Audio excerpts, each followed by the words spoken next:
अस्सलामुअलैकुम। JATV में आप दोस्तों को खुश आमदीद। जम्मू कश्मीर की ताज़ा तरीन खबरों के साथ आपकी खिदमत में हाजिर हैं। सबसे पहले हम रोशनी डालेंगे जम्मू कश्मीर की अहम तरीन खबरों पर। इंसानी हकूक का आलमी दिन, इंजीनियर रशीद की भूख हड़ताल। बारामूला के रुकने पार्लियामेंट इंजीनियर रशीद ने लोकसभा में किए गए ऐलान के मुताबिक इंसानी हकूक के आलमी दिन पर एक रोज़ा भूख हड़ताल शुरू कर दी है।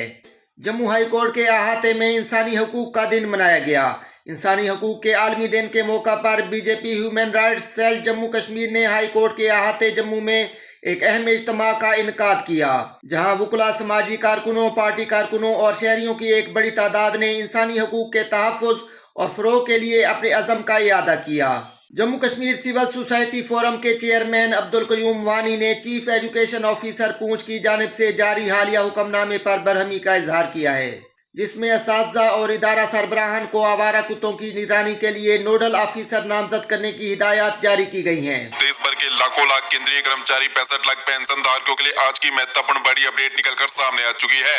केंद्रीय कर्मचारी 65 लाख पेंशन धारकों की सैलरी, पेंशन, एरियर, महंगाई भत्ते, 8वें केंद्रीय वेतन आयोग और 18वां एरियर के रिगार्डिंग सभी खबरें निकलकर सामने आ चुकी है केंद्र सरकार की ओर से। साथ ही साथ कार्मिक मंत्रालय और पेंशन मंत्रालय से भी महत्वपूर्ण दिशा निर्देश जारी किए जा चुके हैं। केंद्रीय कर्मचारी और पेंशन धारकों के लिए आज का वीडियो काफी महत्वपूर्ण है। वीडियो को शुरू से लेकर अंत तक जरूर देखिएगा। सबसे पहले बात करेंगे 8वें केंद्रीय वेतन आयोग को लेकर। दोस्तों, हाल फिलहाल में केंद्रीय मंत्री अश्विनी वैष्णव ने एक कार्यक्रम के दौरान भाग लिया, जिसमें कर्मचारी पेंशन धारकों के भी कई सवाल केंद्रीय मंत्री अश्विनी वैष्णव से किए गए और इसको लेकर केंद्रीय मंत्री अश्विनी वैष्णव ने काफी सरल शब्दों में, आसान भाषा में अपने जवाब दिए। तो क्या क्या सवाल किए गए और केंद्रीय मंत्री अश्विनी वैष्णव ने कर्मचारी पेंशन धारक और 8वें वेतन आयोग के रिगार्डिंग क्या क्या जवाब दिए, ये जानना कर्मचारी पेंशनर्स के लिए महत्वपूर्ण है, क्योंकि आने वाले दिनों में केंद्रीय मंत्री अश्विनी वैष्णव के जवाब से ही बड़ी बातें निकलकर सामने आएंगी, जो कर्मचारी पेंशन धारकों की सैलरी और पेंशन पर सीधा असर डालने वाली है।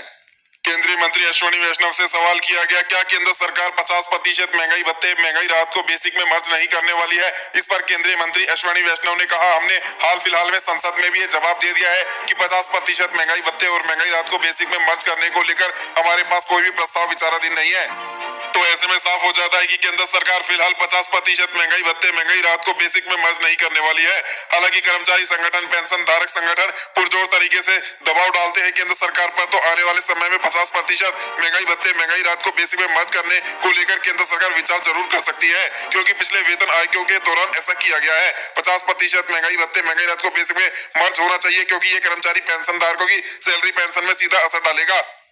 ऐसे में केंद्रीय मंत्री अश्विनी वैष्णव का यह जवाब केंद्रीय कर्मचारी पेंशन धारकों के लिए निराशाजनक है। वहीं पर केंद्रीय मंत्री अश्विनी वैष्णव से कहा गया, क्यों केंद्र सरकार ने 1 जनवरी 2026 से 8वें वेतन आयोग को लागू करने को लेकर पहले से तैयारी नहीं की, अब ये देरी हो रही है, इसका जिम्मेदार कौन है। तो ऐसे में केंद्रीय मंत्री अश्विनी वैष्णव ने कहा, 8वां वेतन आयोग को लेकर हमने कमेटी गठित कर दी है, टर्म ऑफ रेफरेंस भी जारी कर दिए हैं, अब कमेटी अपने काम पे लग गई है और केंद्रीय कमेटी को पूरे 18 महीने का समय दिया गया है। ये जरूरी नहीं है कि कमेटी पूरे 18 महीने का समय ले, कमेटी चाहे तो 10 महीने, 12 महीने में भी अपनी रिपोर्ट सौंप सकती है और हम 8वें वेतन आयोग को लेकर कमेटी की रिपोर्ट का इंतजार कर रहे हैं। एक बार कमेटी अपनी रिपोर्ट दाखिल कर देगी तो हम तुरंत प्रभाव से 8वें वेतन आयोग को लागू करने का काम करेंगे, जिसके चलते कर्मचारी पेंशन धारकों को बड़े स्तर पर फायदा होगा।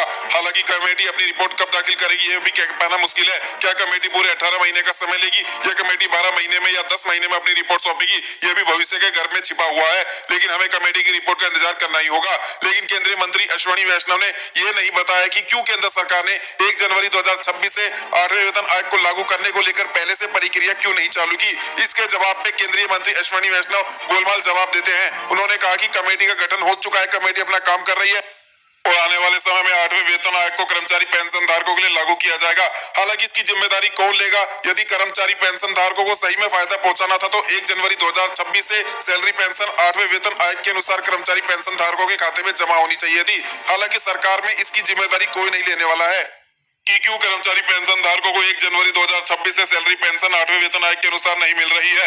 लेकिन केंद्रीय मंत्री अश्विनी वैष्णव ने एक और जवाब देते हुए कहा कि कर्मचारी पेंशन धारकों को 8वें वेतन आयोग के अनुसार सैलरी पेंशन 1 जनवरी 2026 से ही दी जाएगी। हालांकि जब कमेटी अपनी रिपोर्ट देगी और हम इसे लागू करने का काम करेंगे, तब पिछले 1 जनवरी 2026 से लेकर जितने भी महीने निकल चुके होंगे, उन सभी महीनों का 8वें वेतन आयोग के अनुसार जो आपकी सैलरी पेंशन बढ़ेगी उसका एरियर के तौर पर आपको भुगतान कर दिया जाएगा। तो ऐसे में 1 जनवरी 2026 से ही फायदा दिया जाएगा।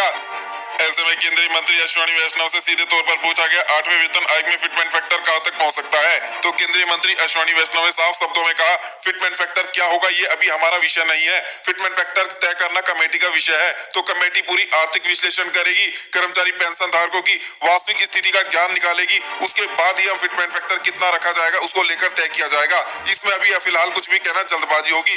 ये कमेटी का काम है, कमेटी को करने दे। आप जो अनुमान लगा रहे हो वो लगाते रहे, जब तक कमेटी अपना काम करेगी तब तक आप कितने भी अनुमान लगाएं, लेकिन वास्तव फिटमेंट फैक्टर कमेटी का निर्धारण करने का ही काम है, तो कमेटी को ये काम करने दिया जाए। अभी फिलहाल फिटमेंट फैक्टर को लेकर किसी भी प्रकार का मैं कोई बयान नहीं देने वाला हूँ। मौसूला बयान के मुताबिक ये हुक्मनामा न सिर्फ असातिज़ा की तौहीन है बल्कि हजारों असातिज़ा की पेशावराना शनाख्त और वकार मजरू करने के मुतरादिफ है। मौसूला बयान के मुताबिक ये हुक्मनामा न सिर्फ असातिज़ा की तौहीन है बल्कि हजारों असातिज़ा की पेशावराना शनाख्त और वकार मजरू करने के मुतरादिफ है। सिविल सोसाइटी फोरम ने इस इकदाम को बदतरीन और नाकाबिल कबूल इंतजामी फैसला करार देते हुए कहा है कि इससे तदरीसी बरादरी की अजमत और खिदमत के जज्बे को ठेस पहुंचाई गई है। सिविल सोसाइटी फोरम ने इस इकदाम को बदतरीन और नाकाबिल कबूल इंतजामी फैसला करार देते हुए कहा है कि इससे तदरीसी बरादरी की अजमत और खिदमत के जज्बे को ठेस पहुंचाई गई है। बयान में अफसोस जाहिर किया गया है कि तालीम के मयार को बेहतर बनाने, इंफ्रास्ट्रक्चर में इजाफा करने और स्कूलों में तालीमी मसाइल हल करने की बजाय असातिज़ा को ऐसे फ़राइज़ सौंपे जा रहे हैं जिनका तदरीस, निसाब, तरबियत या किसी तालीमी पहलू से कोई ताल्लुक नहीं है। बयान में अफसोस जाहिर किया गया है कि तालीम के मयार को बेहतर बनाने, इंफ्रास्ट्रक्चर में इजाफा करने और स्कूलों में तालीमी मसाइल हल करने की बजाय असातिज़ा को ऐसे फ़राइज़ सौंपे जा रहे हैं जिनका तदरीस, निसाब, तरबियत या किसी तालीमी पहलू से कोई ताल्लुक नहीं है। असातिज़ा कौमसाज होते हैं, ना कि आवारा कुत्तों की निगरानी करने वाले या उनके इंतजामी निगरान। वानी ने कहा है कि जब असातिज़ा को गैर ज़रूरी, गैर अखलाकी और गैर तदरीसी जिम्मेदारियों में उलझाया जाएगा तो मेयार तालीम कैसे बेहतर हो सकता है। जम्मू कश्मीर में मुसलसल खुश्क मौसमी सूरत हाल से बहरानी कैफियत पैदा, बारिशों में 86% कमी, आबी ज़ख़ायर में सतह आब तशवीशनाक हद तक कम, मजीद कम होने का इम्कान। महकमा मौसमियात ने कहा है कि 13 और 14 दिसंबर को एक कमज़ोर मगरबी डिस्टर्बेंस और दूसरा 21 और 20 दिसंबर को ऊंचाई तक हल्की बर्फबारी हो सकती है, जबकि मैदानी इलाकों के खुश्क रहने की तवक्को है। दरमियानी और निचली आमदनी वाले गिरोहों के लिए सस्ती, महफूज और मयारी रिहाइश फराहम की जाए। सस्ती रिहाइश हाउसिंग बोर्ड का बुनियादी मकसद। वज़ीर आला की हाउसिंग बोर्ड की सदारत, हाउसिंग प्रोजेक्टों को तेज करने की हिदायत। वज़ीर आला उमर अब्दुल्ला ने सिविल सेक्रेटेरिएट में जम्मू कश्मीर हाउसिंग बोर्ड के बोर्ड ऑफ डायरेक्टर्स के इजलास की सदारत की, जिसमें अहम पॉलिसी और इंतजामी अमूर पर तफसीली गौर व खोज किया गया। वज़ीर आला उमर अब्दुल्ला ने सिविल सेक्रेटेरिएट में जम्मू कश्मीर हाउसिंग बोर्ड के बोर्ड ऑफ डायरेक्टर्स के इजलास की सदारत की, जिसमें अहम पॉलिसी और इंतजामी अमूर पर तफसीली गौर व खोज किया गया। दोस्तों, ये थी आज की ताज़ा तरीन खबरें। मजीद ऐसी वीडियोज़ को देखने के लिए हमारे चैनल को सब्सक्राइब करें। वीडियो को देखने का बहुत शुक्रिया। अल्लाह हाफिज़।